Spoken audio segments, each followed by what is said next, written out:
শেখ হাসিনার কন্যা সাইমা ওয়াজেদ পুতুলকে দীর্ঘকালীন একটা ছুটিতে পাঠানো হয়েছে, এরকম একটা নিউজ আমাদের সামনে এসছে।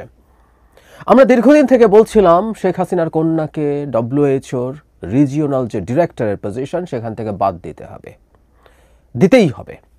এটা শুধু শেখ হাসিনার কন্যা বলে নন, বাংলাদেশে এই পুরো বিভৎস দুর্নীতি এবং অপশাসনের অংশ হিসেবে তাকে সেটা করতে হবে। আমরা একটু পেছনে যাই।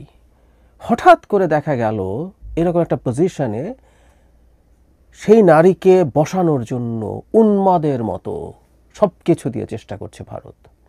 তার সাথে কম্পিটিশন যার সাথে তিনি নির্বাচন করেছে, রিজিওনাল অঞ্চলে কতগুলো ভোট আছে সেই ভোটের ভিত্তিতে নির্ধারিত হয় কিন্তু তিনি কে সেই পদে যাবেন। তার সাথে কন্টেস্ট করছিলেন নেপালের একজন, যিনি দীর্ঘদিন বহু বছর ডব্লিউএইচওতে কাজ করেছেন। শুধু না, এই সেক্টরে তার দুর্দান্ত একাডেমিক পড়াশোনা আছে।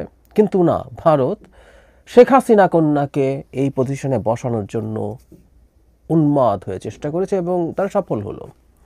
আমরা তখন এটা অনুমান করতে পেরেছিলাম তারা আসলে শেখ হাসিনার উত্তরসূরিকে ট্রেনিং দিচ্ছে। দীর্ঘদিন শেখ হাসিনা সম্ভবত চেষ্টা করেছিলেন তার পুত্রকে সেই জায়গায় বসাতে, কিন্তু আপাদমস্তক এক আহাম্মককে আসলে সেটা করে ওঠা সুযোগ হয়নি। এবং শোনা যায় তার লুটপাটে যত মনোযোগ ছিল, এসে দায়িত্ব নেবে, চোরদেরও তো দায়িত্ব নেওয়ার ব্যাপার আছে, ওর মধ্যেও কিছু রেসপন্সিবিলিটি থাকে, ওই আগ্রহ বা ওই দায়িত্ববোধটুকুও তার ছিল না।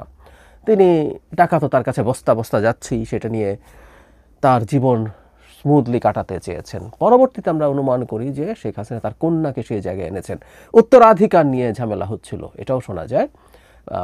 কনফিডেন্টলি বলা যায় যে তার বোনের সাথে সেটা হচ্ছিল, যেটা হয় রাজতন্ত্রে, কে ক্ষমতায় যাবে, রাজা বা সম্রাজ্ঞী চলে গেলে সেই জায়গাকে নেবে, সেই উত্তরাধিকারের লড়াই হচ্ছিল। কিন্তু শেষ পর্যন্ত সম্ভবত শেখ হাসিনা তার কন্যাকে ঠিক করেছেন এবং তাকে ভারতে রেখে গ্রুম করতে হবে না, যেমন শেখ হাসিনাকে করেছিল।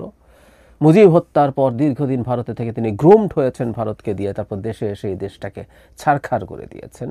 ঠিক একইভাবে তার কন্যাকেও 5 বছর অন্তত গ্রুম করবে। শেখ হাসিনা এবার শেষ টার্ম থাকার কথা ছিল সম্ভবত, তারপর তার কন্যা এসে হাল ধরবেন। বেশ খানিকটা কম্বোডিয়াতে হুন ম্যানেট যেরকম হুন সেনের দায়িত্ব নিয়েছেন, সেই রকম এসে 2 নম্বরই, আমি নর্থ কোরিয়ার কথা বলি না, ওখানে তো নির্বাচন নাই। কম্বোডিয়াতে এখনও কাগজে কলমে নির্বাচন আছে, সেই নির্বাচনে হাসিনার মতো করেই ম্যানিপুলেট করে তারা ক্ষমতায় থাকেন, সুন্দর মতো বড় ছেলের হাতে দায়িত্ব দিয়েছেন। তো ঠিক একই রকম ঘটনা ঘটানোর প্ল্যান ছিল, সেটা শেষ হচ্ছে। এবং বাংলাদেশ সরকারের দিক থেকে এই ব্যাপারে পদক্ষেপ নেওয়ার জন্য আমরা দীর্ঘদিন থেকে বলছিলাম।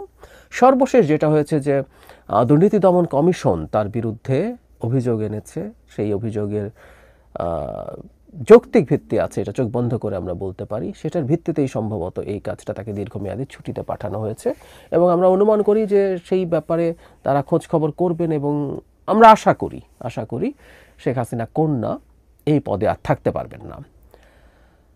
সরকারের কাছে আমরা চাইব সরকার তার চাপ ক্রমাগত চালিয়ে যাবেন, এটা থামানো যাবে না। এই নারীকে এই পদ থেকে বহিষ্কার বা উচ্ছেদ করার আগ পর্যন্ত কোনোভাবেই থামা যাবে না। সরকার তার সর্বশক্তিতে এই চেষ্টা করে যাবেন, সেটা আমাদের দিক থেকে এক্সপেকটেশন। শেখ হাসিনার পরিবারকে যেখানে যেভাবে যতটা ঝামেলায় ফেলা যায়, তাদের জীবনকে যতটা দুর্বিষহ করে তোলা যায়, আইনি পথে, আমরা ইনসাফে বিশ্বাস করি, আমরা সেই চেষ্টা করে যাব। আমাদের সরকার থেকে সেই চেষ্টা করে যেতে হবে। এই সরকার না, ভবিষ্যতের সরকার, প্রতিটা সরকারকে একই কাজ করে যেতে হবে। এই দেশের জনগণের উপর বছরের পর বছর যে বিভৎস রকম নিপীড়ন অন্যায় চালিয়েছে, যেভাবে এই দেশটাকে ধ্বংস করে ফেলা হয়েছে, আমরা যা করার কথা বলছি এগুলো কোনোটাই তার মাসুল হয় না। কিন্তু আমরা আমাদের জায়গা থেকে যেন এই চেষ্টাটা চালিয়ে যাই, এই চেষ্টাটা করে যাই। সাইমা ওয়াজেদ পুতুল কোনোভাবেই এই পদে যেন থাকতে না পারে। এছাড়া যদি না পারে সেটা আমাদের একটা বিজয় হবে এবং শেখ হাসিনাদের মতো মানুষের কাছে এই ধরনের প্রতিটা পরাজয়ের গুরুত্বপূর্ণ সিম্বলিক ভ্যালু আছে। এবং এই পরাজয় শুধু শেখ হাসিনার না, এই পরাজয় ভারতেরও।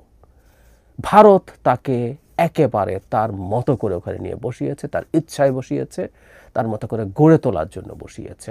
সুতরাং ভারতকেও একটা পরাজয়ের অনুভূতি আমরা দিতে চাই।